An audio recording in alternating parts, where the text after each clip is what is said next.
예제 6번 보시기 바랍니다. 예제 6번. 28페이지 예제 6번을 보면서 비례식이랑 나온다는 게 뭔지를 한번 보도록 하세요. 올타임 베스트 문제라고 생각합니다. 올타임 베스트 문제. 여태까지 수능에 나왔던 등비수열 문제 중에서 무엇이 제일 좋습니까? 라고 한다면 무려 20년 가까이 전에 나왔던 2005학년도 6월 평가원 나형 11번 이 문제. 이 문제가 제일 좋은 문제라고 생각을 해요. 등비수열이 무엇인지 학생들한테 이해시키는 가장 핵심적인 문제라고 생각을 합니다. 비례식. 자, 봐봐. 5개의 실수 A, B, C, D, E를 적당히 배열을 해갖고 공비가 1보다 큰 등비수열을 만들었대요. 근데 E가 루트 CD가 나온 거야. E는 루트 CD. 이게 무슨 뜻이야? 너무 등비수열의 핵심적인 주제지. 등비 중앙이라는 겁니다. 그러다 보니까 이렇게 써야지. C하고 D의 중간에 E가 있을 것이다. 근데 뭐가 큰지는 모르니까 D랑 C의 중간에 E가 있을 수도 있다. 이렇게 써야 되겠지. 이렇게 머릿속에 생각을 했어요. 자, 그리고 E분의 A랑 D분의 C가 똑같다. 우와. 이게 바로 등비수열의 원칙이라고. E분의 A랑 D분의 C가 똑같다가 무슨 말이야? 등비수열로 따지면 E에서 A로 가는 칸수하고 D에서 C로 가는 칸수가 어때야 된다? 서로 같은 칸이어야 된다라는 등비수열의 원리를 가지고 있는 거지. 계산 안 시켜요. 이 문제 푸는데 어디에도 일반항이 안 나옵니다. 같은 칸 써야 된다. E에서 A가 어디 있어? 모르겠는데 D에서 C로 갈 때는 뒤로 한 칸 가네? 뒤로 2칸 가네? 그럼 E에서 A도 어디 있어야 된다? 여기 있어야 된다. D에서 C가 1로 가는 거라면 E에서 A도 1로 가야 되는 거니까 A가 여기 있어야 된다. 요거 중에 한 가지의 길을 가야만 되겠구나 라고 생각을 하시는 거예요. 자, 그리고 했는데 B가 A보다 크다. 오. 그럼 B가 A보다 크니까 여기 어디 있는지 올 것 같지만 칸수가 똑같아야 된다라고 했기 때문에 중간에 낄 수가 없는 거예요. 끼면 빈칸이 또 생기니까. 그래서 못 들어가고 결국 어디 가야 돼? 여기 B에 가거나 여기는 어차피 여기 뒤에 여기밖에 없으니까 B가 가거나 이렇게. 그래서 결과론적으로 B는 몇 번째 거라고? 5번째 거다. 이렇게 문제를 푸는 비례식하고 등비중앙하고 그런 것들만 가지고 등비수열의 원리만 가지고 문제가 풀리는 계산 1도 없는 이런 케이스 이 문제. 이게 진짜 수능적인 등비수열 문제라고 생각을 합니다. 알겠죠? 만약에 정말 이거는 정말 농담 아니고 전 세계에서 얼마나 많은 애들이 등비수열을 배우겠어. 알겠지? 등비수열을 배우겠어. 그런 애들한테 뭐라고 해주면 된다고? 자, 이 문제 한번 풀어볼래? 라고 하면 우와 문제 깔끔하면서 사고력을 모르면서 등비수열을 이해했는지를 확인해본다 싶은 뭔가 이게 대한민국의 대표 수출품 중에 하나 될 수 있는 그런 문제예요. 아니 그렇다니까 진짜로. 알겠죠? 그런 류의 문제라고 보시면 됩니다. 오케이? 요런 게 있고요. 또 예제 8번도 예제 7번도 가서 얘기를 해보도록 하겠습니다. 이렇게 비례식이 등비수열의 핵심 아이디어라고 보시면 되는데 비례식 중에서도 뭘 물어봤어요? 지금 보니까 닮음.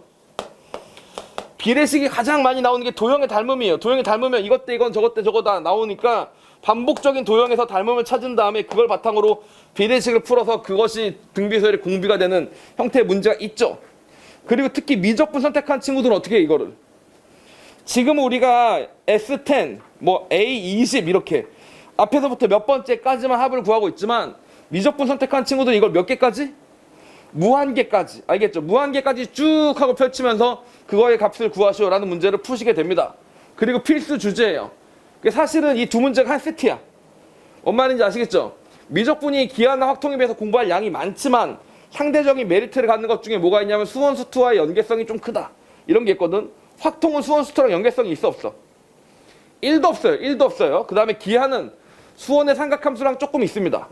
물론 통계도 확률 밀도함수 적분할 때는 수투랑 조금 연관이 있어. 조금. 아무 상관도 없지만 조금 있어. 근데 미적분은 이렇게 밀접하게 있다고. 아예 한 문제가 겹쳐요. 하나는 리미트 n이 무한대로 갈 때고 등비수열은 1일 때고 이렇게 똑같은 게 있긴 한데 하여튼 요걸 좀 풀어나갈 수 있어야 되겠죠. 알겠죠? 요렇게 반복적인 도형이 계속 나오는 걸 뭐라고 하니? 용어로. 이런 용어가 있는데 이런 용어 들어봤을 텐데 반복적인 도형이 점점 똑같은 모양이 반복되면서 계속 나오는 이걸 뭐라 그래? 네, 이걸 프랙탈이라고 합니다. 프랙탈. 들어보셨어요? 프랙탈. 똑같은 도형이 반복적으로 계속 나오는 거지. 거기 그거 있잖아. 왜 그거 뭐 맛없는 거. 그거 뭐야? 음식에서. 나무송이처럼 생겼는데 맛없는 거 있잖아. 아보카도 말고 그 뭐더라? 브로콜리. 브로콜리. 솔직히 브로콜리 맛 없잖아. 브로콜리 좋아해? 브로콜리 좋아할 수 있는데 솔직히 맛이 있냐? 너 그러면 만약에 여기 꽃등심이 구워지고 있고 그냥 브로콜리가 있어. 그럼 꽃등심은 소금 찍어 먹을래? 브로콜리를 초장 찍어 먹을래? 그지? 꽃등심 먹지. 근데 브로콜리도 뭐 맛이 있다는 거지. 졸라 맛있다. 이것만 먹고 살 수 있다. 이건 아니잖아. 그지? 브로콜리 사실 이거 내가 억지 부르는 거야. 사실 브로콜리가 맛이 없다. 이거 약간 그거 아니야? 약간 공감대가 형성될 수 있는 정도의 퍼블릭한 그런 거 아닌가? 하여튼 자 그건 그렇다 치고 프랙탈이라는 게 있는 겁니다. 왜 브로콜리 보면 또 뽑으면 또 거기 또 나무 송이가 있고 또 거기 안에 또 나무 송이가 있고 이렇게 돼 있잖아, 그치? 약간 이런 느낌인데 자 하여튼 그 프랙탈적 그림이 나오면 됩니다. 다시 시험장 가서 어떻게? 어떤 모양이 있는데 또 있는데 또 있는데 또 있는데 이런 뭐 생각해야 돼? 그게 공통 과목에 있었으면 아 이거 등비수열이다 라고 생각하시면 되고 미적분에 있으면 등비급수니까 초항구하고 공비구하고 끝 이렇게 때리면 되는 겁니다. 알겠죠? 자 우리는 좀 한번 풀어보도록 하겠습니다. 뭘 구하기로 했니? 자 일단 예제 7번 경찰대학교 문제를 보겠습니다. 이와 같은 과정을 반복해서 얻은 n번째 도형의 검은 부분의 넓이를 SN이라고 한대. R1 보니까 전체의 얼마큼을 차지하고 있어요? 4분의 1을 차지하고 있었습니다. 알겠죠? 4분의 1을 차지하고 있는데 R2는 어떻게 돼 있대? R2는 갑자기 바뀌어서 이렇게 만들어져 있는 거야. 그치? 자 그래서 바뀌었어. 그 다음 다시 R3는 뭐가 된 거야? R3는 와 이거 아주 정신없는데? 다시 보시면 그 안쪽이 다시 바뀌고 있는 걸 보이죠? 자 보입니까 이거? 이 문제를 갖고 온 이유가 뭐냐면 다른 거에 비해서 문제가 좀 어려워요. 다른 거에 비해서 문제가 어렵습니다. 그래서 제가 만약에 이 유형 중에서 하나를 풀어줘야 된다면 아무래도 제일 어려운 걸 풀어줘야 되지 않을까? 제일 쉬운 걸 풀어주고는 자 나는 쉬우니까 넘어가고요. 여러분 개고생 하시기 바랍니다. 이럴 순 없잖아. 알겠지? 자 그래서 제일 어려운 걸 풀어주려고 했던 건데 이 문제가 왜 어렵냐? 얘들아 이런 생각을 잠깐 해보자. 봐봐. 여기가 이렇게 있었었는데 여기를 가르래. 4분의 1로 가르래. 그러더니 여기를 뭐로 칠했다고? 여기를 검정색으로 칠한 거야. 여기서부터 시작이야 이제. R1부터 시작이야. R0는 베이스고 여기서부터 시작이야. 그래서 어떤 일이 생겼느냐? 이 검정색이었던 애들이 여기만 흰색이 되고 여기가 검정색이 된 거지 이렇게. 알겠지? 검정색이 뭐가 됐다고? 검 흰이 된 거지 이렇게. 알겠지? 자 그리고 여기는 흰이었던 애는 뭐가 됐다고? 흰이었던 애는 흰 검이 된 거야. 물론 내가 지금 흰 분필로 칠하고 있지만 이거는 칠판이 검정색이라서 그런 거고 이게 검정색이야. 이게 검정색이고 미친놈 아닌가 이렇게 생각하지 마. 이게 흰색이야. 알겠지? 이렇게 이해가 가야 돼. 칠판 필기를 보는 친구들은 기본적으로 이거에 대한 공감대가 생겨야 돼. 알겠죠? 이게 무슨 색이야 이게? 검정색이야. 흰 분필을 쓰면서 검정색이라고 하면 그냥 검정색이라고 받아들이시는 거예요. 이게 검정색입니다. 자 이렇게 되고 있죠. 이게 좀 왜 어려워? 봐봐. 검정색이 얼마가 됐어요? 4분의 3만큼이 검정색이 됐고 흰색은 다시 뭐가 됐어? 4분의 1만큼이 만들어졌죠. 다시 원래 멀쩡한 흰색이었던 녀석은 뭐가 됐습니까? 흰색은 4분의 3으로 줄고 4분의 1이 등장했다 이렇게 되는 겁니다. 어떻게 됐다고? 지금 검정색인 애들은 4분의 3 그리고 나머지 4분의 1이 반대로 갔다라고 생각해 주시면 되는 겁니다. 알겠죠? 그리고 다시 흰색인 애들은 뭐라고? 흰색은 4분의 3으로 줄고 검정색이 다시 튀어나온 거야. 이거의 매번 반복일 거라고요. 알겠죠? 이거의 매번 반복일 겁니다. 자, 그래서 우리가 구하고 싶은 넓이가 무슨 넓이에요? 여기가 있었던 거지. 다시 말하면 4분의 1 곱하기 4분의 1과 4분의 3으로 만들어져 있어서 4분의 3의 블랙과 4분의 3의 화이트로 만들어져 있었었는데 이게 뭔데 이게? R1이었는데 R2로 만들어지면 어떻게 된다고? 여기서 4분의 1 곱하기 4분의 3이 나오게 되고 맞습니까? 요 4분의 3에서 뭐가 나오게 되고 4분의 3에서 4분의 1이 나오게 된다. 이렇게 봐주시면 되는 겁니다. 무슨 말인지 알겠죠? 자 그러면서 이 넓이가 만들어지게 되는데 그 넓이를 뭐라고 한다고? S2라고 하고 애초에 이 넓이는 뭐였었어요? 이게 S1이었던 거다. 이렇게 봐주시면 되는 겁니다. 다시 가볼게요. R3로 넘어갑니다. R3로 넘어가면 R3를 구하려면 뭐가 필요해요? 여기서 S3가 필요하지 않습니까? S3가 어떻게 만들어지는 거예요? 원래 넓이의 원래 검정색이었던 애들은 뭐로 바뀌어 있어? 당연히 원래 검정색이었던 애들은 4분의 3만큼으로 줄어들게 됩니다. 알겠죠? 자 그리고 그렇지 않았던 흰색이었던 애들이 드디어 다시 걔네들도 뭐로 바뀐다고? 그 중에서 4분의 1이 검정색으로 돌아온다. 이렇게 생각해 주시면 되는 겁니다. 알겠죠? 이런 식으로 만들어지게 될 테니까 다시 정리하시면 뭐가 돼요? 4분의 1에서 2분의 1 S2가 만들어진다. 이런 식으로 생각해 주시면 되겠죠. 알겠죠? 이런 식으로 만들어지게 된다. 라고 생각해 보시면 됩니다. 그래서 4분의 1에서 2분의 S2가 만들어진다. 이렇게 봐주시면 되겠죠. 한번 잡아보도록 하겠습니다. 그래서 이런 식으로 만들어지는데 여기 보시면 은근히 2분의 1이라는 녀석이 들어가 있기 때문에 등비수열적 측면을 띄게 된다 라고 봐주시면 됩니다. 물론 여기서 적당한 숫자를 빼서 문제를 풀 수도 있지만 그럼 너무 어려우니까 그냥 나열해서 문제를 보도록 할게요. 맨 처음에 뭐였다고? 4분의 1이었다고. 4분의 1이었던 녀석이 뭐가 됐다고 지금? 결국에는 이 녀석이 들어오기 시작하면서 4분의 3의 4분의 1 얼마? 16분의 3 16분의 6이니까 8분의 3 이 만들어지더니 8분의 3이 만들어지네. 8분의 3의 반띵해서 16분의 3이 되고 거기다 16 4분의 1 더했으니까 뭐가 돼? 16분의 7이 된 거죠. 16분의 7이 된 거죠. 이렇게 된 거죠. 맞습니까? 보이세요? 그럼 그 다음에 뭐가 될 것 같아? 그 다음에 4분의 1, 8분의 1, 16분의 1이니까 뭐가 될 것 같아? 32분의 1가 될 것이고, 그쵸? 여기 다시 1이 있고 3이 있고 7인데 이게 뭐야? 2에서 1 뺀 거, 4에서 1 뺀 거, 8에서 1 뺀 거다 이렇게 봐주시면 되겠죠. 이해 가십니까? 8에서 1 뺀 거라고 봐주시면 되는 거니까 답이 뭐야? 16에서 1 뺀 거면 15 이렇게 만들어질 거다 이렇게 가주시면 되겠습니다. 자, 그래서 이렇게 쭉 때려보시고 나면 여기 가다 보면 S10이 어디까지 간다고? 전체가 1024까지 1024까지 가서 S10이 만들어지는 게 아니라 S1이었으니까 S10은 2048까지 가야 되겠네요. 맞죠? 2048까지 가주셔야 되겠고 그거에 반띵 딱 때린 것보다 1 작아야 되는 거니까 1023까지 이렇게 가주시면 되겠습니다. 알겠죠? 2048분의 1023까지 이렇게 가주시면 됩니다. 엄밀히 따지면 정확하게 등비수열은 아니지만 등비수열적 요소가 있죠. 4분의 3배, 4분의 1배, 4분의 3배, 4분의 1배 곱해주는 그런 부분들이 있기 때문에 다른 문제들과 연관시켜서 이것도 같은 문제로 좀 분류를 해봤다. 이렇게 보시면 되겠습니다. 엄밀히 따지면 등비수열은 아닌 문제였던 거예요.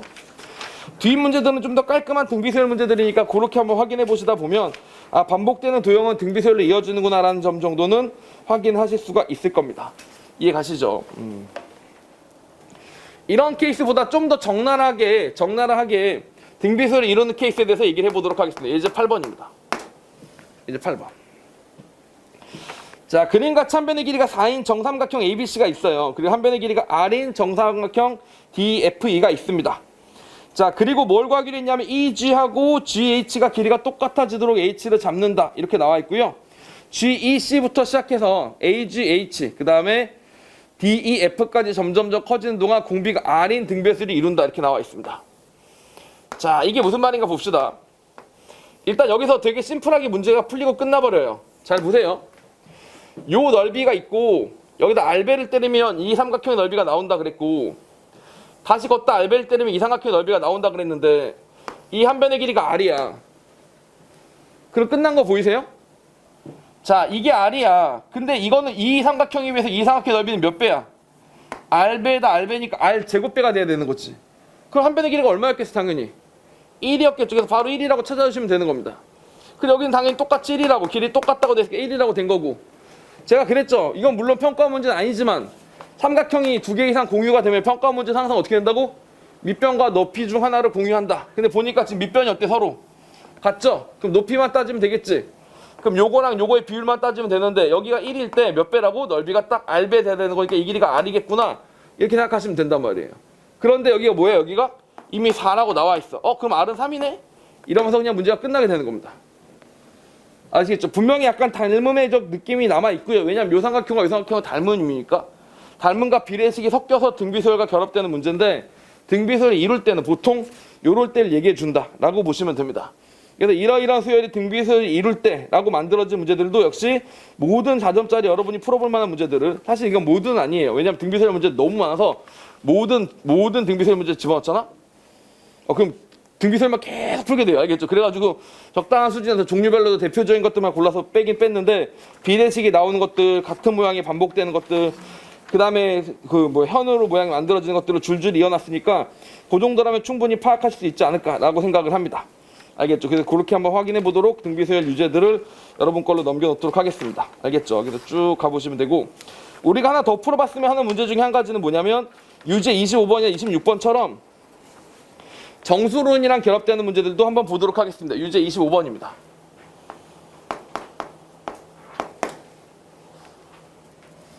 정수론 결합하기 전에 원리합계부터 잠깐 해볼까? 핵심만 해볼까? 핵심만?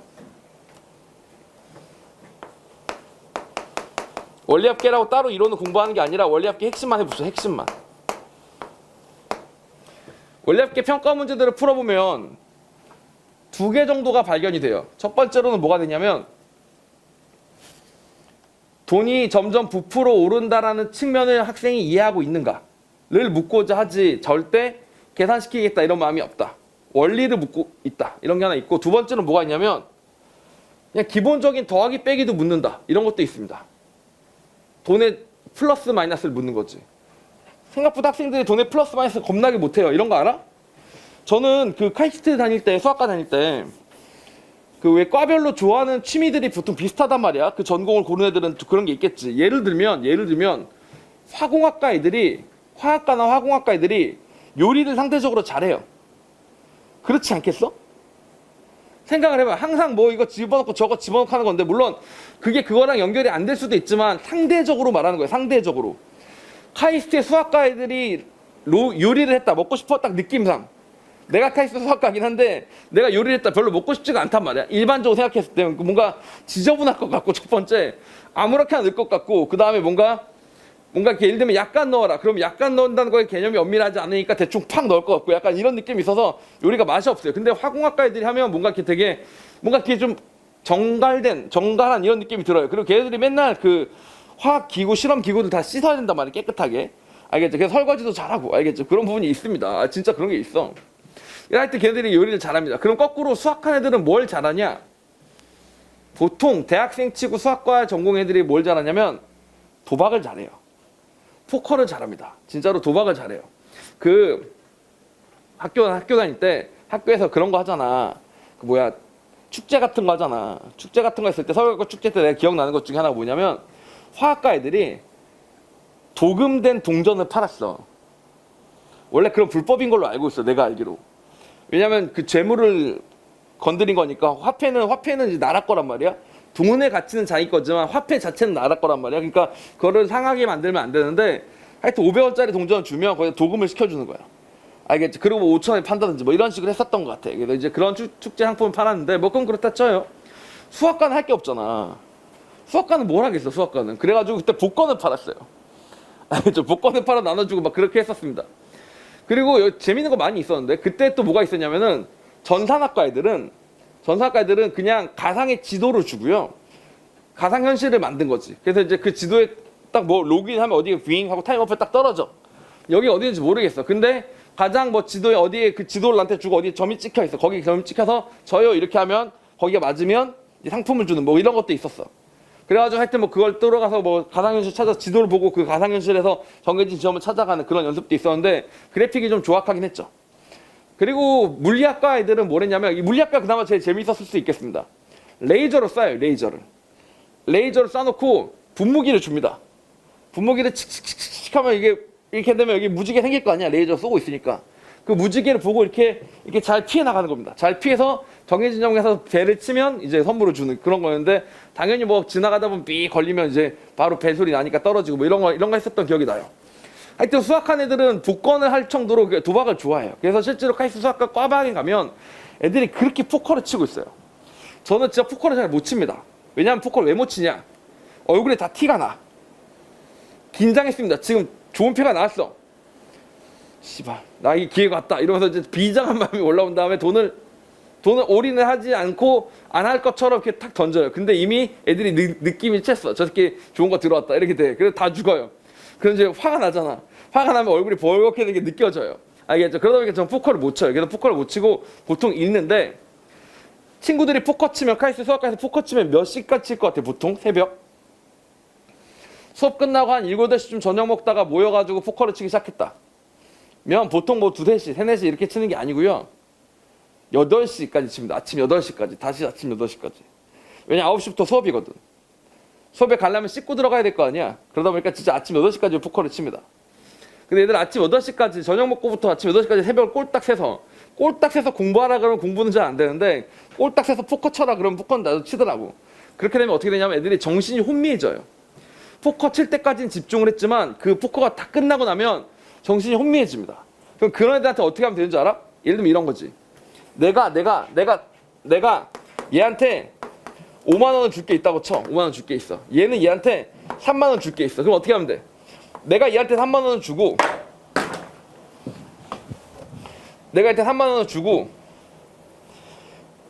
얘한테 2만 원을 주면 되는 거죠. 원래 이렇게 2만 원 주면 되는 거죠. 알겠죠? 이렇게 되면 되는 건데 여기서 장난질을 치는 거야. 야, 내가 너한테 5만 원 줘야 될 거 있고 네가 쟤한테 3만 원 줄 거 있으니까 그러면 내가 너한테 3만 원 줄 테니까 넌 나한테 2만 원 주면 되겠다. 이런 식으로 얘기를 하는 거지. 그럼 이 새끼가 정신이 혼미하잖아. 왜냐면 지금 12시간 내내 포커 쳤으니까.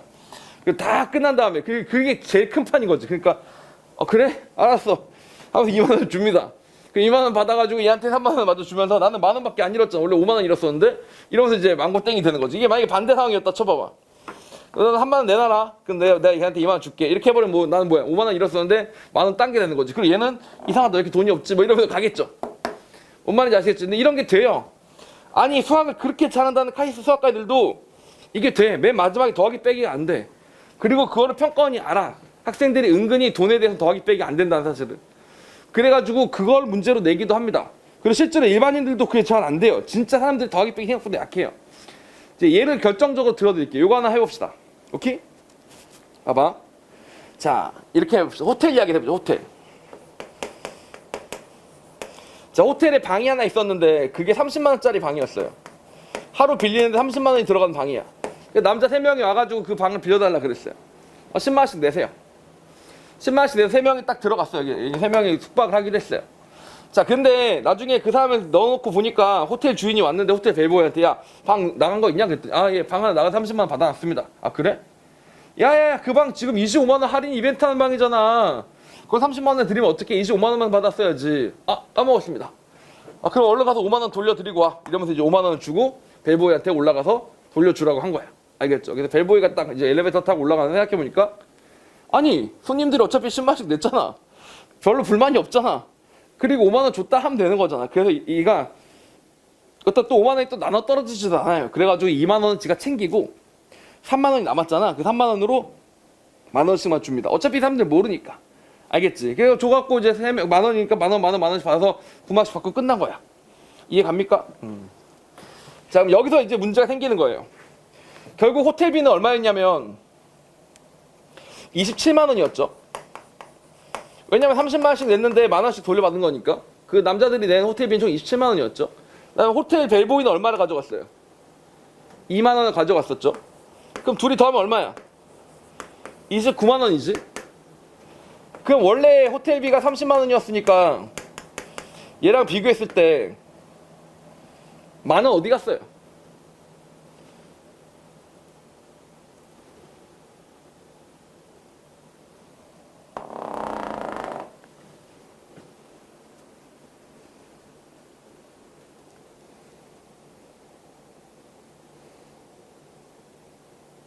이런다니까? 이러면 사람들이 고민을 해요. 27 더하기 2는 29. 31 차이 난다. 어떻게 된 거지? 이렇게 한다고. 아, 이게 진짜 이런다니까? 모든 사람들이 다 이래요. 진짜 이게 진짜 이해가 안 가. 27만 원 누가 낸 거야? 손님들이 낸 거야, 호텔비로. 그래서 얘가 어떻게 했다고? 호텔 벨보이가? 그걸 가져갔다고요. 이거는 손님들이 낸 거고 이거는 얘가 가져간 거잖아. 그래서 얼마 됐다고? 호텔비가 25만 원이었다고. 그래서 호텔 주인이 25만 원 가져갔다고. 아무 문제가 없단 말이야. 근데 갑자기 내가 일단 더해요. 그럼 일단 거기서 왜 더하지? 라는 의문점을 갖기보다는 그건 더했다 치고 29만 원이고 29만 원. 29만 원인데 그리고 여기서 갑자기 아무 의미 없는 30만 원. 그 30만 원 거슬러 주는 순간 아무 의미가 없는 돈이 된 건데 30만 원 갑자기 갖고 와가지고 야, 30만 원에서 만 원 어디 갔냐? 뭐 이런 식으로 나오기 시작하는 거지. 뭐 이런 거 몰라? 뭐 보석상이 얼마 손해봤다 뭐 이런 거 몰라? 뭐 얼마인 줄 알고 있었는데 위조 수표에서 뭐 얼마고 뭐 이런 거 있거든? 자, 그런 것도 비슷한 논리예요. 이게 더하기 빼기 사람들이 잘 안 된다고. 결론은 뭐냐면 빼기여야 되는데 왜 더해놓고 딴 거랑 비교하냐 이런 얘기인데 이런 게 평가원도 잘 안 된다는 거 알고 있어요. 그래서 문제에서 보면 그런 게 나옵니다. 자, 비슷한 거 하나 해볼게요. 실제로 이건 기출이었습니다. 원래 안 하려고 교재는 안 넣어놨는데 기본만 한번 해보도록 하겠습니다. 요즘에 그런 게 많이 생겨서 요즘에 금리가 오른대요 내린대요. 오 그런 것도 알아? 무슨 수험생이 금리가 오르고 내리고를 알아? 니 뭐 돈 얼마 있다고 신경 끄고 공부나 했지. 아직 뉴스에 보면 나오죠. 사실 요즘엔 다 인플레이션 시대다 하면서 금리 올린다는 얘기를 하죠. 금리 가지고 잠깐 얘기를 해보도록 하겠습니다. 자, 보세요. 은행 입장에서 하는 겁니다. 은행 입장에서 보세요. 은행 입장에서 100만 원은 어떤 사람이 맡겼어요. 알겠죠? 100만 원 맡겼습니다. 그러면 은행 입장에서 어떻게 해야 돼? 그 사람한테 나중에 100만 원에다가 이자가 붙은 거를 돌려줘야 되는 거죠. 알겠죠? 그래서 은행 입장에서 어떻게 해야 되냐면 100만 원을 받았으면 100만 원에다가 1 더하기 R의 이자를 5년 동안 정말 부풀려 오른 다음에 그 이자를 어떻게 한다고? 돌려줘야 됩니다. 그 사람한테는. 이게 은행의 비용이에요. 은행 입장에서 돈을 받은 걸 돌려줘야 되는 거니까. 알겠죠? 그 은행은 뭘로 수익을 내느냐? 더 비싼 이자로 누구한테 수익을 내? 다른 사람한테 빌려주는 거지. 알겠지? 더 빌려줘야 되겠지. 그런데 은행이 100만 원을 받았으니까 100만 원을 다른 사람한테 다 빌려주면 통장에 아무것도 안 들어있잖아, 금고에. 그럼 나중에 어떤 이 100만 원 맡긴 사람이 중간에 마음이 바뀌어가지고 예금을 캔슬하러 올 수도 있잖아. 아, 이제 안 줘도 되니까 일단 예금이나 돌려주세요. 이랬는데 은행이 빌려주시는 거 다 빌려줘가지고 지금 저희 돈 없는데요? 이렇게 되면 너무 황당하잖아. 그러니까 일부분 정도는 준비를 하라고 나라에서 법으로 만들어 놓습니다. 알겠죠? 그래서 다 빌려줄 수는 없고 얼마냐면 예를 들면 100만 원이면 10만 원을 금고에 넣어놓고 90만 원만 빌려주게끔 이렇게 돼 있어요. 알겠죠? 그러면 은행은 어떻게 하면 되는 거냐? 90만 원을 빌려줘요. 얼마의 이자로? 훨씬 더 비싼 이자로 라지알로 빌려주는 겁니다. 알겠죠? 그래서 5년 동안 빌려주고 나면 이만큼의 돈이 돌아올 거 아니야. 알겠지?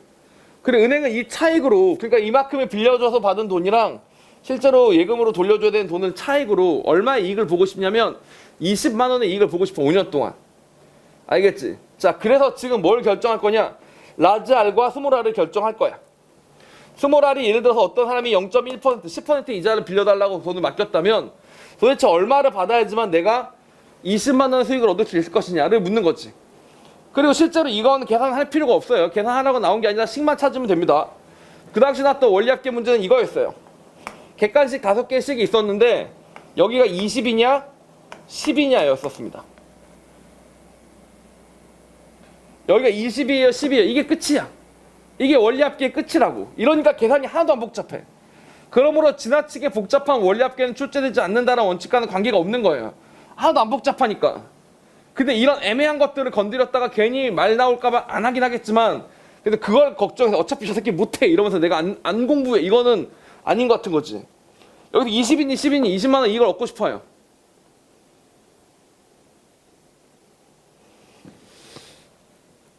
아까 나라에서 어떻게 해야 된다 그랬어요? 금고에다가 10만 원 놔둬야 된다 그랬지. 금고에 있는 거예요. 버리는 게 아니라. 그러니까 차익이 얼마만 나면 돼? 차익이 10만 원만 남으면 되는 겁니다. 5년 후에 이걸 받아가지고 이 사람한테 돌려줬더니 10만 원이 남으면 그 10만 원이랑 금고에 있는 10만 원 꺼내면 얼마가 된 거야 자기는? 20만 원이 되는 거죠. 원래 모든 돈에는 이자가 붙지만 금고에 있었기 때문에 걔는 이자가 안 붙었던 거야. 내 금고에 그냥 넣어놓은 거니까. 내가 만 원을 갖고 내 책상 서랍에 넣어놓으면 100년이 지나도 다시 열면 만 원이잖아. 알겠지? 그래서 20만 원이 되니까 이 답은 뭐 20이 아니고 뭐라고? 10인 겁니다. 근데 대부분의 수험생들은 어떻게 생각했어? 당연히 20만 원 이익이니까 20이지 썼다 다 틀리는 겁니다. 무슨 말인지 아시겠죠? 자, 이런 식으로 기본 더하기 빼기가 안 된다. 10을 뺐으면 챙겨 놓은 거니까 있을 것이다 라는 생각을 잘 못한다 학생들이. 왜냐 솔직히 까놓고 돈 생각을 해본 적이 별로 없으니까. 무슨 말인지 알겠죠? 그리고 그게 사실 어떻게 보면 더 바람직하잖아. 내가 방금 너한테도 그랬잖아. 네가 금리 오르는 데 안다니까 그래 너는 경제 세계적 경제 돌아가는 거에 대해서 밝구나 이렇게 얘기 안 하고 학생 새끼가 뭐 이렇게. 근데 사회에 약간 이런 분위기가 없잖아. 있잖아요. 안 그래? 예를 들면 이런 거 이렇게 생각하시는 부모님도 계실걸? 막 내 친구가 나한테 만 원 빌려준 거 있어 나 걔한테 그거 만 원 받아야 돼 이러면은 야 친구끼리 돈 거래하는 거 아니다 이렇게 말씀하시는 부모님들도 계시잖아. 그러니까 그게 옳다 그르다는 지금 내가 할 말이 아니고 그러니까 그런 부모님도 계시고 야 씨발 빌려줬으면 칼같이 챙겨 받아라 이렇게 하는 부모님도 계시고 뭐 그거 각자 부모님이 자녀한테 가르치는 가치관은 뭐 내가 말씀드릴 수 있는 게 아닌데 하여튼 그런 부분이 있잖아 조금. 알겠죠? 그러다 보니까 생긴 건지 모르겠지만 학생들이 더하기 빼기가 잘 안 되는 그런 경향이 있어요. 알겠죠? 그래서 원리합계에 대해서는 여기 정도 한번 짚어보도록 하고 하나만 더 이야기를 해보도록 합시다. 원리합계 할 때 제일 중요한 건 이겁니다. 요것만 계산할 수 있으면 돼요. 요것만 계산할 수 있으면 됩니다. 자 보세요. 100만 원인데 현재 내가 내 지갑에 들어있는 100만 원의 가치는 100만 원이에요. 동의? 내 지갑 인마이 포켓 100만 원이 들어있으면 그건 진짜 찐 100만 원이라고. 그런데 예를 들면 이거예요. 미래, 과거. 내가 100만 원이 작년에 있어가지고 그 100만 원 통장에 넣어놨다. 그럼 지금 현재 가치는 얼마예요? 지금 현재 가치는 얼마야? 100만 원에다가 1 더하기 R배만큼 이자가 붙어야 되겠죠. 왜냐면 통장에 넣어놨으니까. 과거에 100만 원이 있었다는 거니까. 지금 현재 가치는 뭐라고? 이만큼 올라가는 거라고요. 그럼 다음 이거 미래에 내가 내년에 국민연금으로부터 받을 100만 원이 있다. 미래에 국민연금으로부터 받을 100만 원이 있다. 이건 얼마의 가치를 가져요? 이것만 아시면 됩니다. 요거는 누구나 바보가 아니면 알 수 있고요. 내 지갑에 있는 100만 원의 가치는 얼마인가? 100만 원이지. 알겠지? 그건 너무 당연한 거고 요거는 우리가 원리합계 할 때 많이 하는 얘기들이고 여기까지 이해하는 순간 여러분들이 이제 완벽하게 원리합계를 이해한 게 되는데 과거가 얘들아 1 더하기 R을 곱하는 거라면 미래는 뭐겠어요? 미래는 내년에 받을 거라고 예측되는 거 얼마겠어요? 얘를 1 더하기 R로 나눠주시면 됩니다. 이게 미래 가치라고 보시면, 미래에 받을 돈의 가치라고 보시면 돼요. 현재 가치라고 보시면 됩니다. 왜냐면 나한테 지금 이만큼을 주면 이거를 은행에 넣어놓으면 은행이 이걸 곱해서 지우면서 내년에 100만 원 나한테 줄 거니까 그것과 똑같다고 보는 겁니다. 선생님, 미래에 준다고 약속하는 건 그 새끼가 약속을 안 지킬 수도 있고 죽을 수도 있고 부도날 수도 있고 이런 리스크가 있잖아요. 그런 건 수학에서 없어요. 수학은 그런 거 없어요. 알겠죠? 현실 아니에요. 뭐 준다 그랬어요. 근데 안 줄 수도 있잖아요. 없어요. 그런 거는. 수학은 그런 걸 따지지 않습니다. 뭐 마찰 이런 거 없어요. 알겠죠? 그냥 뭐 리스크 이런 거 없어요. 수학은 그냥 플러스 마이너스 싸움 땡입니다. 알겠죠? 그래야 수학이지. 오케이? 그러니까 현실 금융은 다르겠죠. 하여튼 그렇게 생각을 해보시면 된다. 이 정도까지 두 가지만 기억하시면 플러스 마이너스 잘 할 줄 알고 그 다음 뭘 할 줄 알고 이렇게 원리합계 따질 줄 알고 이렇게 되면 잘할 수 있다. 이렇게 보시면 되겠습니다. 자, 유제 25번 가보도록 하겠습니다. 자, M과 N의 최대 공약수를 P라고 하고요. 최소 배수를 Q라고 할 때 이런 문제 같은 걸 보시는 겁니다. 이거 뭐야? 정수론이랑 결합되어 있는 문제들도 등비서열 문제로 출제가 되고는 한다. 알겠죠? 이런 것들을 좀 풀어나갈 수 있었으면 좋겠다. 이렇게 되는 건데 두 자연수 M과 N의 최종 약수를 P, 최종 배수를 Q라고 하는데 이렇게 위로 Q를 올리고 밑으로 P를 해주는 겁니다. 자, 요런 류의 문제 푸실 때 기본적인 정수론의 이론들을 아시면 도움이 되죠. 자, 어떤 녀석이 A가 있어서 얘가 최대 공약수라고 합시다. 얘가 똑같이 최대 공약수라고 합시다. 그래서 이렇게 됐었다고 칠게요. 이 G가 뭐라고? 최대 공약수야. 그럼 이때 A, B는 서로 소가 되겠죠. 서로 똑같은 게 있으면 G로 다 포함됐었을 테니까 A랑 B는 서로 소인 상태입니다. 자, 그럼 이때 우리가 최소 공배수를 뭐라고 부르냐면 GAB라고 부릅니다. 하나씩 곱한 걸 최소 공배수라고 배운다. 이런 건 기억나시죠? 그래서 결론이 뭐냐? 요렇다는 공식 정도는 참고로 기억해 놓으시면 언젠가 쓸모가 있을 겁니다. A랑 B를 곱하면 GAB, GGAB니까 이게 GGAB가 되니까 LG가 됩니다. LG. AB는 최소배수와 최대공약수의 곱이 됩니다. 알겠죠? 이렇게 된다라고 보시면 됩니다. 거기 보면 뭐라고 써 있어요? M이라는 수랑 N이라는 수가 있었는데 여기서 최대 공약수를 P라고 하고 최소 공배수를 Q라고 한다고 돼 있지. 이게 무슨 소리야? 이렇게 곱하는 거 하고 이렇게 곱하는 거 둘이 어떻다고 서로? 똑같다라고 봐주시면 되는 겁니다. 알겠죠? 이런 점을 하나 착안해 주시면 좋겠죠.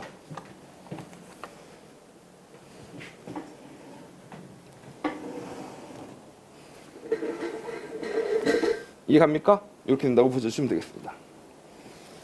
자, 그 상태에서 한번 시작해 보도록 할게요. 거기 보니까 뭐라고 나와 있냐면 세 자연수 E, 12, F가 순서대로 등비수열을 이룬다라고 되어 있습니다. E, 12, F가 순서대로 등비수열을 이룬다고 되어 있고 여기 보니까 A랑 B 다시 C, D 여기가 3, 1, 4 이렇게 나와 있어요. 3, 1, 4 이렇게 나와 있습니다. 이렇게.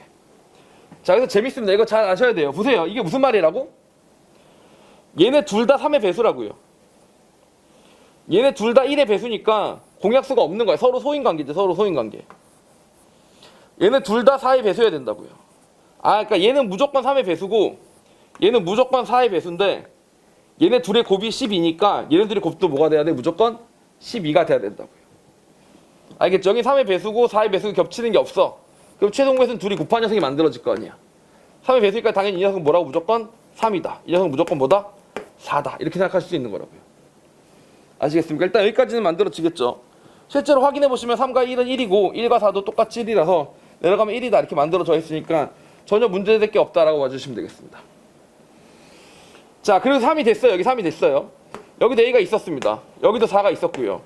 자, 그럼 여기도 뭐가 될 거냐면 당연히 기본적으로 3의 배수가 될 겁니다. 알겠죠? 3의 배수가 돼야 돼. 여기도 기본적으로 뭐가 돼야 돼? 4의 배수가 돼야 되는 겁니다. 알겠죠? 다시 말하면 여기고 3E'이라고 다시 쓸 수 있을 거고 여기도 뭐예요? 4F'이라고 다시 쓸 수 있을 거다. 이렇게 보시면 되겠습니다. 알겠죠? 자, 그런데 여기 A가 있지 않습니까? A가? 이 A가 뭔지에 따라서 이제 12가 달라지겠죠. 근데 여기 뭐라고 돼 있어요? 보니까 12의 제곱을 때리면 등비수를 이룬다고 했었으니까 얘네 둘이 곱하고 똑같아야 될 거니까 정리하자면 12의 제곱이 뭐랑 똑같아야 돼? 3E'하고 4F'하고 똑같아야 된다는 얘기니까 즉 다시 말하면 E'과 F'이 뭐라고? 12가 나와야 된다. 이런 결론이 나오는 거죠. 이렇게. 알겠죠? 얘가 얼마큼 더 곱해질지 모르겠지만 F'이 나와야만 한다. 이런 결론이 나오는 겁니다. 알겠죠? 근데 재밌는 게 있어요. 얘네들이 최대 공약수구에서 뭐라 그랬어? 이미 3이라고 했었으니까 2'은 누구랑 서로 소여야 돼? 여기는 3 곱하기 4라 그랬었으니까 이 4랑 2'이 어때야 된다? 서로 소여야만 하는 겁니다. 알겠죠? 얘가 서로 소예요. 4랑 서로 소면 여기는 4가 전혀 못 들어간다는 얘기니까 4는 어디에 들어가? 다 F'에 들어갔었어야 된다는 내용이 되는 거죠. 그래서 이 녀석은 일단 4를 포함하고 있을 거고요. 같은 논리로 여기가 4고 여기가 10이고 여기가 4F'이면 F'도 3의 배수가 될 수가 전혀 없잖아. 3의 배수는 어디로 가야 된다고? 다 2'으로 갔었어야 된다. 이런 결론이 나오게 됩니다. 결론적으로 정리하면 여기가 9여야 되고 여기는 4의 제곱이니까 16이어야지만 9, 12, 16 이래서 등비수열을 만들어 나갈 수 있기 때문에 우리가 구하는 1항 F는 얼마가 나온다? 25가 나온다. 이렇게 보시면 되는데 이렇게 등비수열이 뭐랑 정수론이랑 결합돼가지고 여러분들을 좀 까다롭게 만드는 방법도 분명히 존재한다. 이렇게 생각해 보시면 유제 25번도 잘 정리된다라고 보실 수가 있을 겁니다. 알겠죠? 잠깐 쉬었다 하도록 하겠습니다. 잠깐 쉬었다가 예제 9번이랑 예제 10번 마저 마무리 지어보도록 하겠습니다. 자, 예제 9번부터 풀어봅시다. 자, 이번에는 등비수열을 발견하는 케이스입니다. 등비수열인지 모르는 상태에서 문제를 보다 보니까 얘 등비수열인데? 이렇게 발견해야 되는 그런 케이스를 말씀드리는 겁니다.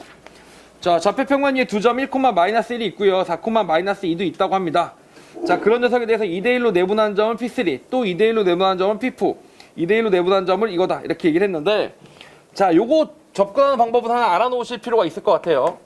안 그러면 찾기가 힘들어집니다. 요거 한번 보시죠. 자, 1,-1이라는 녀석이 있었으니까 1,-1이라고 점을 하나 찍어주시고 4,-2니까 3,4, 얼마야? -2다. 이렇게 된 거죠. 4,-2.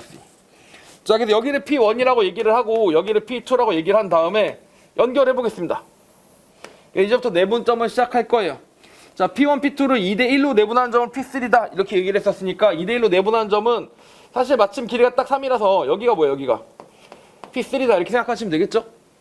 자, 그리고 P2랑 P3를 또 2대1로 내분하는 점이니까 다시 여기에 3등분 해가지고 여기가 P4가 된다. 이렇게 보시면 됩니다. 이렇게. 알겠죠? 자, 그래서 계속 2분의 1로 내분한 점들을 때리다 보면 결국 뭐가 나올 거다? X 2005랑 Y 2005의 차이를 구하게 될 거다. 이렇게 보시면 되겠습니다. 알겠죠? 자, 그런 녀석을 묻는 거예요.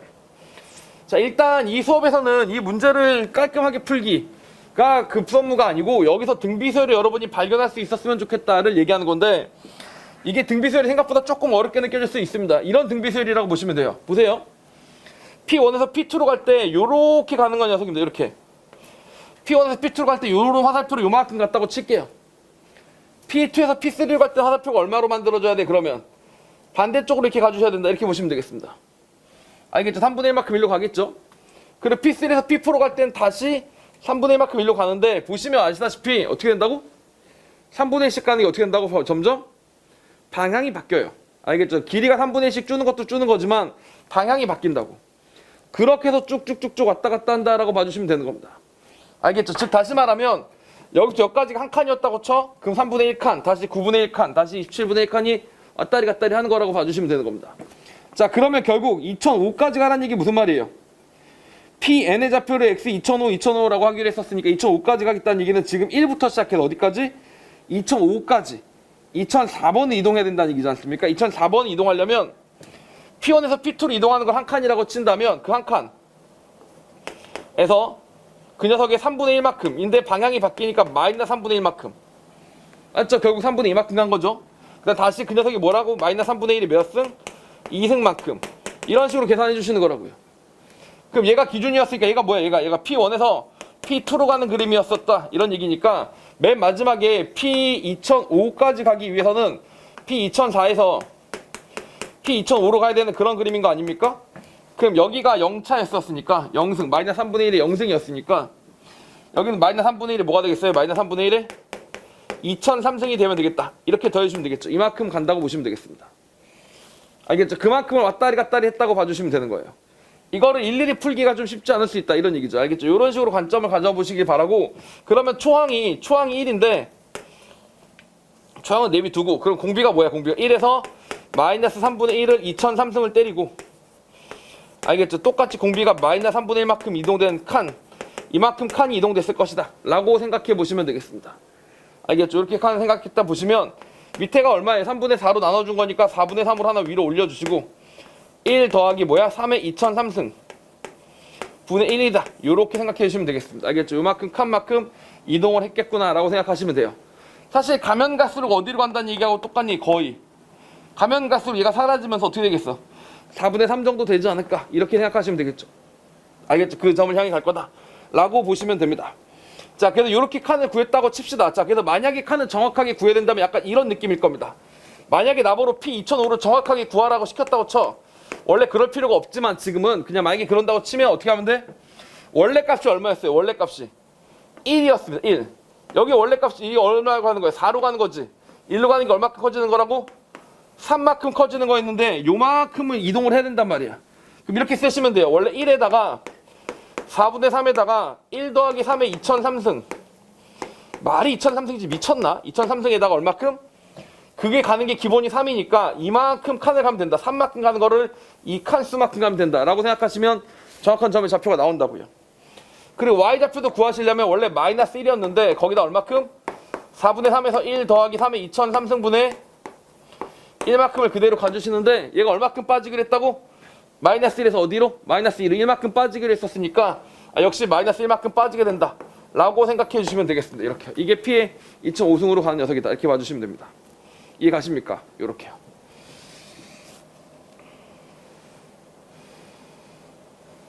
요렇게 생각해 주시면 됩니다. 오케이. 자, 이게 진짜로 구하는 과정이고 만약에 그래서 여기가 X의 2005승이고 2005고 여기가 Y 2005니까 뭘 해주면 돼 여기서?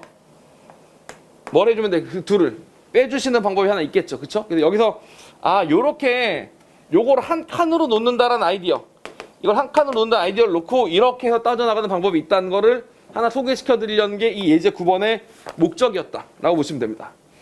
목적은 그거였는데 정작 문제풀이 이렇게 풀 필요가 없어요. 이렇게 문제를 풀면 개 복잡하잖아. 솔직히 복잡하잖아. 3의 2003승이 말이야 방구야. 알겠지? 3의 2003승은 진짜 근데 거기다가 더하기 1에다가 뭐에다가 너무 많잖아. 그지? 이렇게 푸는 거는 이제 이렇게 풀 수 있다라는 걸 보여드리는 거고 답은 정답을 구하는 가장 모범적인 답은 이렇게 풀어나가시는 게 맞겠죠. 지금 뭐에서 뭘 빼라고 돼 있어요? X 2005에서 Y 2005의 차이를 구하라고 되어 있습니다. 알겠죠? 자, 그럼 생각을 해보세요. 맨 처음에 X1에서 Y1을 빼면 얼만데? X1에서 Y1을 빼면 여기가 1, 마이너스 1이라는 점이었기 때문에 1에서 마이너스 1을 빼면 얼마가 돼요? 차이는 2였었습니다. 알겠죠? 자, 그리고 X2에서 Y2를 빼면 이게 얼마라고? 이건 기본으로 주어진 값이에요. 여기가 4, 마이너스 2였었기 때문에 4에서 마이너스 1을 빼면 얼마야? 6이다. 이렇게 보시면 되겠습니다. 알겠죠? 그래서 사실은 우리는 이것만 관심이 있다라고 보시면 돼요. 이거에 차만 관심이 있는 거죠. 각각 X1하고 Y1은 정확하게 구할 필요는 없었던 거예요. 근데 구하는 법을 알려드리고 싶었던 거지. 알겠죠? 그래서 이렇게 줄이고 나면 얘는 2였다가 얘는 6이 되는 거죠. 그리고 X3랑 Y3의 값을 차이로 구하게 될 텐데 사실 이걸 직접 구하고 직접 구해서 빼는 게 아니라 보시면 여기는 얼마였다가 차이가 2였다가 여긴 차이가 얼마였다고? 6이 되는 거니까 당연히 2대 1 정도로 분할을 하시면 어떻게 되겠어요? 당연히 여기 있는 녀석을 얼마큼? 3분의 2만큼 여기 있는 녀석을 3분의 1만큼 반영하게 되겠지. 그 차이가. 그러다 보니까 그 내분점의 공식처럼 X3를 구하는데 P1으로부터 2니까 여기다가 1을 곱해주고 여기다 2니까 2를 곱해서 6을 곱해주고 이렇게 구해주시고 나면 얼마가 나온다? 3분의 14가 나온다. 이렇게 보실 수가 있겠죠. 알겠죠? 그래서 앞에 두 개의 그런 관계식을 계속적으로 띨 것이다 라고 문제를 푸시는 게 바람직할 수도 있겠습니다. 알겠죠? 이렇게 차만 구하시면 됩니다. 즉 다시 말하면 얘를 아예 새로운 수열로 생각을 하신다면 차이를 새로운 수열로 생각하신다면 A1은 2고 A2는 몇이고 6이고 우리가 구해나가고자 하는 AN 플러스 1이라는 녀석은 AN과 AN-1 앞에 두 녀석을 가지고 설명을 해나가는 건데 AN으로부터 더 2만큼 떨어져 있으니까 여기는 1을 곱해주시고 여긴 2를 곱해준다. 이런 관계식을 통해서 문제를 풀게 된다 라고 보시면 되는 거죠. 첫 두 항은 이렇게 정해져 있는 상태에서 이렇게 가는 거다. 이렇게 봐주시면 되는 겁니다. 알겠죠? 문제에서 묻기를 뭐라고 물어봤었어요? A 2005를 물어봤었으니까 2005를 구하기 위한 과정을 생각해 보시는 수밖에 없다. 이렇게 보시면 됩니다. 물론 요거를 구하는 과정이 이제는 교육과정상 이게 사실 점화식을 풀 수가 없습니다. 이건 지금 어떻게 해야 되냐면 사실은 노가다로 푸시는 수밖에 없거든요. 알겠죠? 노가다로 풀어나가는 것밖에 일어날 수가 없습니다. 자, 다시 이렇게 해서 이거를 정말 넘겨서 푸는 방법이 있는데 그거 교육과정상에서 다루고 있지 않기 때문에 그게 출제되지는 않을 거예요. 그러니까 사실 이렇게 푸는 풀이를 여러분한테 알려드리려고 한 게 아니라 이건 이렇게 풀면 된다는 것만 참고를 해놓으시고 여기서 얘가 요런 식의 벡터를 통해서 간다. 그러니까 벡터 같은 느낌으로 화살표를 통해서 우리가 간다. 라는 것도 여러분이 이해할 수 있도록 알겠죠? 그런 경험을 쌓아보려고 예제 9번은 소개했다라고 보시면 되겠습니다. 예제 9번의 본질적인 풀이를 알자가 아니라 그런 것들을 알아놓기를 바란다라고 소개했다라고 봐주시길 바랍니다. 알겠죠? 그래서 각종 문제를 풀면서 등비서열을 찾아나가야 되는 문제들이 기다리고 있다. 이렇게 보시면 됩니다. 그리고 마지막으로 예제 10번 시리즈 예제 10번, 11번 문제 두 문제를 풀면서 등차, 등비에 대한 얘기들을 마무리를 지어보도록 하겠습니다. 자, 보통 수학 1에서 5문제가 출제된다 치면 가장 무난한 대표적인 5개를 출제하자면 지수로그 함수에서 하나, 그래프 그리는 거. 그 다음에 두 번째가 삼각함수 그래프가 하나. 그 다음에 21번 정도 자리에 사인 법칙, 코사인 법칙이 하나. 그리고 등차 수열이 하나. 알겠죠? 등차, 등비 수열이 하나. 그 다음에 나중에 수열의 합이나 수열의 기납적 정의 같은 게 또 하나.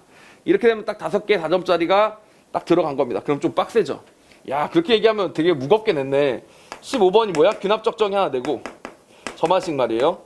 이런 거 객관식으로 좀 빡센 거 하나 내고 21번으로 사인 법칙, 코사인 법칙 내고 무슨 말인지 아시겠죠? 21번 내오고 그 다음에 삼각함수 그래프 같은 것까지 어렵게 내기는 좀 힘들겠지만 그래도 13번 그 다음에 다시 12번 이렇게 나오면 12, 13, 15, 21 이렇게 나오면 되게 빡세겠다.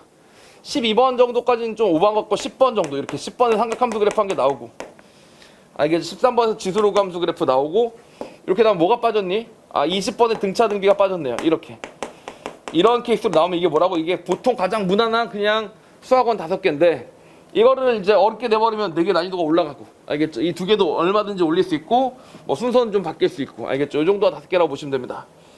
자, 이게 왜 했냐? 등차하고 등비가 결국 둘 중에 하나를 내는 거잖아. 등차면 등차고 등비면 등비고. 근데 출제자 입장에서 보면 꼭 굳이 그럴 필요가 없죠. 겸사겸사 물어보면 되잖아. 만약에 등차 등비 문제가 뭐 방금 전에 말씀드린 것처럼 20번으로 출제가 된다. 이러면 상대적으로 쉬워야 되니까 등차든 등비든 하나만 물어보면 되지만 21번 문제라든지 14, 15번 번호라든지 이렇게 나오면 등차 등비를 한꺼번에 물어볼 수가 있어요. 그리고 등차 등비를 엮어서 물어보는 게 되게 고급적인 스킬이라서 사실 평가원 기출 문제가 아닌 곳에서는 등차 등비를 엮어놓은 문제들을 보면 그냥 계산 노가다로 푸는 거 말고는 없고 약간 이런 식입니다. 아시겠죠? 등차 등비를 엮는 게 되게 오묘한데 오묘하다 보니까 문제 풀이도 되게 오묘해서 여러분이 잘만 생각하시면 암산이 가능해요. 그냥 쓱 풀고 바로 답이 나옵니다. 근데 학생들의 대부분은 그렇게 풀지 않고 하나하나 노가다로 풀고 있단 말이에요. 그래서 오늘은 쓱 하는 것들을 보여드릴 건데 그 쓱 하는 것들을 이해하려면 각자 등차와 등비의 기본기가 정말 잘 돼 있어야 됩니다. 한번 자기가 잘 돼 있는지 확인해 봅시다. 일단 대표적으로 예제 10번 문제입니다. 암산이에요, 암산. 공차가 0이 아닌 등차 수열 AN에 세 항이 있는데 A2하고 A4하고 A9가 등비 수열이래요. A2하고 A4하고 A9가 등비 수열이래. 그럼 당연히 여기서 이렇게 풀지 않겠냐, 솔직히? 이 녀석을 A1 더하기 3D 놓고 등차 수열이니까 A를 다시 A1 더하기 D 놓고 다시 여기를 A1 더하기 6D, 8D 놓고 이렇게 풀지 않겠어요? 요거 제곱하면 요거 곱하기 요거 나온다. 이렇게 풀지 않겠니? 등차 등비가 섞어가지고. 보통은 그렇게 풀겠죠. 자, 그래서 20번으로 만약에 나왔다 칩시다. 그랬으면 나는 20번을 이렇게 풀지 않고 암산으로 풀고 끝내겠다가 가능해요. 자, 제가 뭐라 그랬어요? 얘네 셋이 등비수열을 이루면 등비수열의 차이도 같은 공비의 등비수열을 이룬다라고 얘기했던 거 기억나지? 요 둘의 차이가 몇 D야? 2D고 요 둘의 차이가 몇 D야? 5D지. 그러면 2D가 5D가 되는 것도 등비수열인 거지. 여기서 R배 됐겠지만 여기서 일로 갈 때도 몇 배라고? R배라고요. 뭔 말인지 알겠니? 등비수열의 차이들도 변화량들도 같은 공비의 등비수열을 띈다는 사실을 명확하게 인식을 하면 그러면 2D가 5D 됐으니까 공비 몇이야? 2분의 5 이렇게 되는 겁니다. 끝. 알겠죠? 다시 뭐라고? A2, A4, A9를 보고 2D, 5D 커졌는데 등비수열이라고 그럼 공비 2분의 5네? 이렇게 푸는 거예요. 할 수 있겠어? 이렇게 좀 공부하지 마. 재밌는 풀이네. 나는 못하겠지만 뭐 그렇게 생각할 수도 있겠구나. 그렇구나. 구경. 아니 뭐 감탄 뭐 이런 거 있잖아. 그런 거 하지 마. 알았지? 여러분 할 수 있습니다. 뭐라 그랬어요? 등비수열의 차이도 같은 공비의 등비수열이 된다고. 수업을 들을 때 진짜 옛날에 그런 거 좋아했다. 진짜 찐 좋아했어요. 학생들이 감탄해주면 와, 선생님 정말 어떻게 그런 생각을 하세요? 아, 정말 대단하십니다. 뭐 이런 거 있잖아. 그러면 으쓱하고 막 시간이 지나면서 알게 됐죠. 아, 이게 으쓱할 일이 아니다. 내가 지금 여러분들 앞에서 나는 졸라 잘합니다를 자랑하려고 수업하는 게 아니잖아. 너네가 되지 않으면 아무 의미가 없다. 이런 걸 알게 됐거든요. 자, 보세요. 할 수 있겠어요? A2, A5, A9, A2, A4, A9 두 칸, 다섯 칸. 아, 그러면 2분의 5배. 이건 2분의 5배구나. 이렇게 충분히 할 수 있는 스킬입니다. 알겠죠? 자, 다시 한번 가보겠습니다. 공차가 6인 등차 수열 A인에 대해서 하나 더 해볼게요. 뭐 일반적인 케이스죠. 이거는 A8은 등차 수열이 이룬다. 아니, 등차 수열에서 등차 수열을 이루려면 A2가 있고 여기 A8이 있으려면 어떻게 돼야 돼요? 당연히 칸수가 똑같아야 되는 거니까 6칸 갔으면 여기는 뭐가 돼야 돼? A5가 돼야 되겠다. 이렇게 봐주시면 되겠죠. AK가 5입니다. 자, 그리고 또 뭐가 등비수열을 이룬대? A1하고 A2하고 A5가 등비수열을 이룬대. 그럼 여기서 1로 커질 때 얼마큼 커졌다고? D만큼 커진 겁니다. 여기서 1로 커질 때 얼마 커졌다고? 3D만큼 커진 겁니다. 그럼 공비 얼마라고? 3인 거죠. 무슨 말인지 아시겠습니까? 공비가 3인 거죠. 이해 갑니까? 공비가 3인 거구나 라고 생각하시면 되겠고, 공비가 3인 건 뭐야? 지금 공차가 6이라고 했었는데 3배가 됐는데 6만큼 커진 거였으니까 3배가 됐다는 얘기는 자기의 2배만큼 커졌다는 얘기니까 이 값이 3이었고 이 값이 9겠구나.